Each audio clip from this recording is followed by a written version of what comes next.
Hello दोस्तों, मैं एक बार फिर एक अच्छी कहानी लेकर आए हैं। कहानी सुनने से पहले मेरे चैनल को लाइक और सब्सक्राइब जरूर कीजिए। कर्म, कार्य या क्रिया भारतीय दर्शन और आध्यात्म में एक अत्यंत महत्वपूर्ण विषय है। कर्म का शाब्दिक अर्थ है करना या कार्य।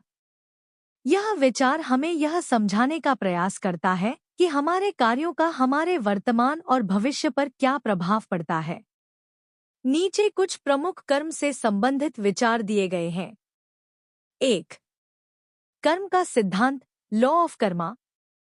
जैसा करोगे वैसा भरोगे। यह विचार कहता है कि हर क्रिया का एक फल होता है। यदि हम अच्छे कर्म करेंगे तो उसके अच्छे परिणाम मिलेंगे और बुरे कर्म का फल दुखदायी होगा। 2. 3 प्रकार के कर्म। 1. संचित कर्म, पिछले जन्मों के संचित कर्म जो आत्मा के साथ चलते हैं। 2. प्रारब्ध कर्म, वे कर्म जिनका फल इस जीवन में भोगना निश्चित है। 3. क्रियामाण कर्म, वर्तमान जीवन में किए जा रहे नए कर्म। 3. भगवद गीता में कर्म, कर्मण्येवाधिकारस्ते मा फलेषु कदाचन। अध्याय 2, श्लोक 47।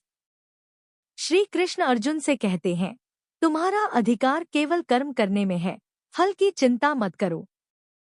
यह विचार निष्काम कर्म, फल की इच्छा के बिना कर्म पर बल देता है। 4. कर्म और मोक्ष का संबंध। कर्म बंधन का कारण बन सकता है यदि वह लोभ, मोह और अहंकार से प्रेरित हो। लेकिन जब कर्म निष्काम भाव से किया जाए तो वह आत्मा को बंधनों से मुक्त करने का साधन बनता है। 5. सामाजिक और नैतिक दृष्टिकोण से कर्म। कर्म केवल आध्यात्मिक नहीं बल्कि सामाजिक रूप से भी महत्वपूर्ण है। हमारे कर्म समाज, परिवार और प्रकृति पर असर डालते हैं। सकारात्मक कर्म जैसे दया, सेवा, ईमानदारी समाज को ऊपर उठाते हैं। नकारात्मक कर्म जैसे हिंसा, छल, घृणा समाज को कमजोर करते हैं। 6. आधुनिक संदर्भ में कर्म का महत्व। आज के समय में कर्म का विचार हमें यह सिखाता है कि मेहनत और ईमानदारी से जीवन जियो, अपने कार्यों की जिम्मेदारी लो। छोटे कर्म भी बड़े प्रभाव डाल सकते हैं। अगर आप लोगों को कहानी अच्छी लगी हो तो मेरे चैनल को लाइक, सब्सक्राइब और शेयर कीजिए। धन्यवाद।